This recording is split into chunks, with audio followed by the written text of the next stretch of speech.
उत्तराखंड दे करके। बिल्कुल, बहुत बहुत शुक्रिया आपका दीपांकर, और हरीश रावत जी का भी बहुत बहुत शुक्रिया हमारे साथ जुड़ने के लिए। और उस वक्त सीधे रुख करेंगे लखनऊ का, जहां पर सीएम योगी कुछ कह रहे हैं। आइए सुनते हैं उनको। उत्तर प्रदेश विधानसभा चुनाव के पूर्व एक यात्रा निकाली गई, जिसको लेकर के आज संगठन ने यह यात्रा पर विस्तृत कार्य योजना बनाने के दृष्टि इस चर्चा के लिए आप सबको यहाँ पर आमंत्रित किया है। हम सब जानते हैं कि आजादी के बाद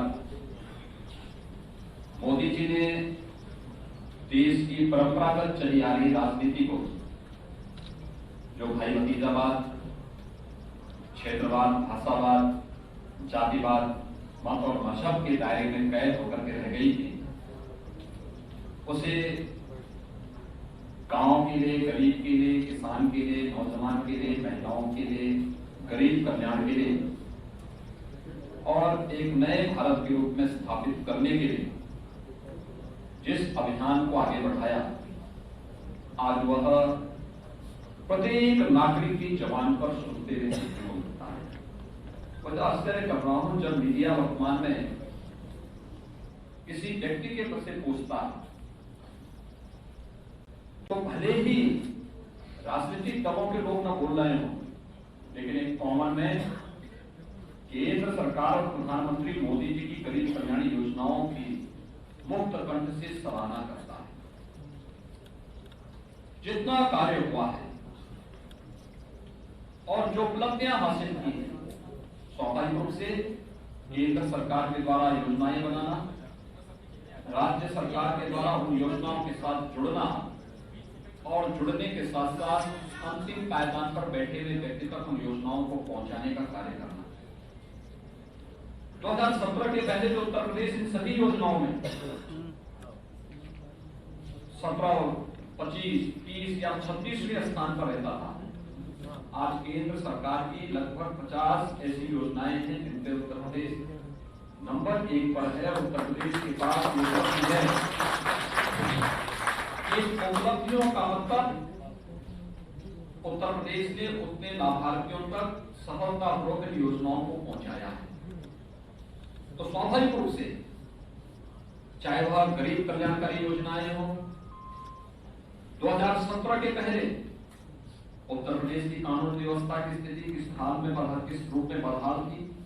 पर्वों त्योहारों के पहले दंगे होते थे, जब मर्जी आती थी पूरी व्यवस्था को बंधक बना करके दंगाई रखते थे और सत्ता का संरक्षण नहीं प्राप्त होता था। पेशेवर अपराधी और माफिया किस हद तक जाकर के प्रदेश में तबाही मचाए थे, ये किसी से छुपा हुआ नहीं। आज प्रदेश की कानून व्यवस्था एक नजीर बनी हुई है।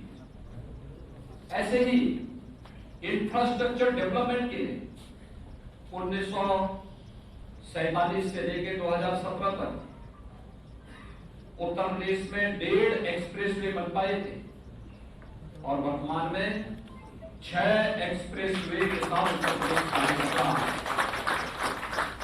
2017 के पहले उत्तर प्रदेश के अंदर मेट्रो का काम 2 सिटी में चल रहा था, आज 4 सिटी में मेट्रो सफलतापूर्वक संचालित हो रही है। कानपुर में ही अपने नए प्रधानमंत्री जी के करकमलों से मेट्रो का संचालन होने जा रहा है। आगरा में युद्ध स्तर पर कार्य चल रहा है। 1947 से 2017 तक प्रदेश में केवल 12 मेडिकल कॉलेज बन पाए थे, आज प्रदेश में 33 नए मेडिकल कॉलेज बन रहे हैं, जिनमें 17 हम लोग पिछले 4.5 वर्ष के अंदर संचालित भी कर चुके हैं। 2 नए एम्स बने हैं।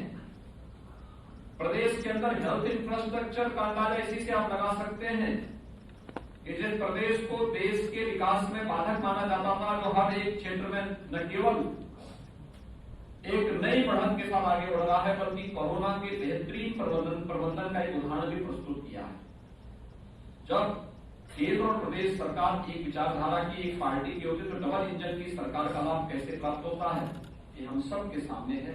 और उसी बात को लेकर के, अपनी उपलब्धियों को लेकर के, गरीब कल्याणकारी योजनाओं हो, इंफ्रास्ट्रक्चर डेवलपमेंट का हो, रोजगार के मुद्दे को लेकर के, सुरक्षा का एक बेहतर वातावरण के मुद्दे को लेकर, या फिर आस्था के सम्मान के मुद्दे को लेकर। लोग अयोध्या नहीं जाना चाहते थे, आज से राम जन्मभूमि मंदिर निर्माण का कार्य प्रारंभ होने के बाद हरेक व्यक्ति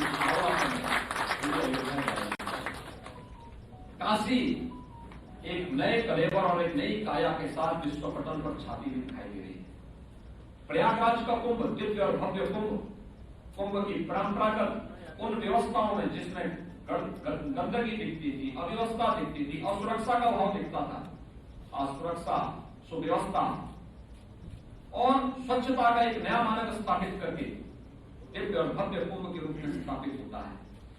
आस्था का सम्मान 700 से अधिक स्थलों को प्रदेश के अंदर पर्यटन विकास की दृष्टि से विकसित करने की कार्रवाई।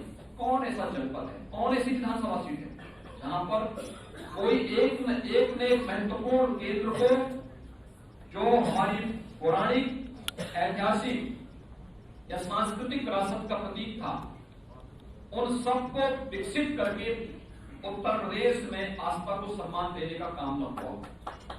नमामि गंगे परियोजना की सफलता, जिसको लेकर के उत्तर प्रदेश एकमात्र राज्य था जिसने गंगा यात्रा भी निकाली थी विगत वर्ष। ये तमाम चीजें हैं, इनको लेकर के अधिक से अधिक लोगों तक हम पहुंच सके, अपनी बात को रख सके। हम जानते हैं जनप्रतिनिधि अपनी बात को बोलता है, मीडिया हमारी बातों को कवर करके जनता तक पहुंचाने का कार्य करता है, लेकिन जब हम 2017 में यात्रा निकाले थे तब उस समय की सरकार की विफलता पर हम लोग लगातार बोलते थे। उस विफलता को हमने सफलता में कैसे बदला है, आज की उपलब्धियों को लेकर के जाने का गौरव भारतीय जनता पार्टी के एक पदाधिकारी को प्रदेश की 25 करोड़ जनता के बीच में जाने का अवसर प्राप्त हो रहा है। और इसी को लेकर के संगठन ने एक कार्य योजना बनाई है। यद्यपि हम निकालने के लिए यात्रा भी निकाल सकते हैं, 25 करोड़ की आबादी में एक समय सीमा के अंदर इस पूरे कार्यक्रम को अधिक से अधिक लोगों तक पहुंचाने के लिए आवश्यक है कि 6 क्षेत्र हैं, 6 क्षेत्रों में 6 यात्रा निकल करके और अंत में उसका एक बड़ा महासंगम के रूप में प्रदेश की राजधानी लखनऊ में कार्यक्रम को कैसे बड़े भव्य रूप से इस कार्यक्रम को आयोजित करना है, इन सब पर विस्तृत चर्चा करने के लिए आज हम यहाँ पर बैठे हैं। और मुझे प्रसन्नता है कि संगठन ने जो अपनी कार्य योजना बनाई, बहुत व्यवस्थित रूप से इसको आगे बढ़ाने का कार्य कर रहे हैं। प्रदेश अध्यक्ष जी और प्रदेश के संगठन महामंत्री जी इस दिशा में व्यापक अध्ययन करके, शोध करके, चर्चाएं करके, विचार विमर्श, अलग अलग फोरम में विचार विमर्श करते हुए इसकी जो कार्य योजना बनाई है उसी को फाइनल स्टेज देने के लिए आज ये बैठक यहाँ पर आयोजित की गई है। और मुझे विश्वास है कि आप सभी लोग अभी से अपने अपने कार्य क्षेत्र में जाकर के इसकी व्यापक तैयारी करना, व्यापक कार्य योजना को आगे बढ़ाना और फिर सफलता पर उसको आगे बढ़ाने की कार्रवाई करना, क्योंकि जनता उतावली है भारतीय जनता पार्टी की उपलब्धियों के साथ जुड़ने की और हम उसको जोड़ सके, क्योंकि यह यात्रा जाति, वंश, परिवारवाद की दीवारों को तोड़ते हुए प्रदेश के अंदर विकास और राष्ट्रवाद की इस अलग को गांव-गांव और घर-घर तक पहुंचाने का एक अभियान होगा भारतीय जनता पार्टी का। और उस अभियान के साथ जुड़ने का हम सबको होनी चाहिए।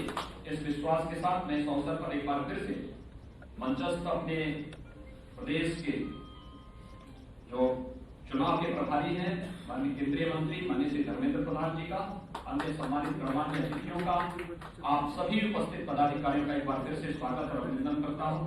धन्यवाद। जय हिंद। लखनऊ में बीजेपी की अहम बैठक चल रही थी जिसमें आप सीएम योगी को सुन रहे थे। उन्होंने विकास की बातें कही। उन्होंने कहा कि प्रदेश सरकार हमेशा विकास के साथ ही उत्तर प्रदेश को आगे लेकर जा रही है। और जहां तक 2022 के चुनाव की बात है जिसको लेकर ये अहम बैठक है, उसमें भी कोशिश यही होगी कि हर जनमानस को पार्टी के साथ जोड़ा जाए और चुनाव में उतरा जाए। तो मिशन 2022 पर बीजेपी की ये बैठक थी जिसमें सीएम योगी बात कर रहे थे। उन्होंने कहा कि किस तरह से विकास प्रदेश में हुआ है, मेट्रो की बात की। उन्होंने दुनिया ने नई काशी को देखा, अयोध्या की बात की। उन्होंने कहा कि मेडिकल कॉलेज बने हैं, तो लगातार बीजेपी यहाँ पर काम कर रही है। और 2022 को लेकर लगातार जो बीजेपी की बैठकों का दौर है वो लगातार जारी है। और आज भी एक अहम महत्वपूर्ण बैठक लखनऊ में चल रही है। रुकेंगे छोटे से ब्रेक के लिए, फौरन लौटते हैं।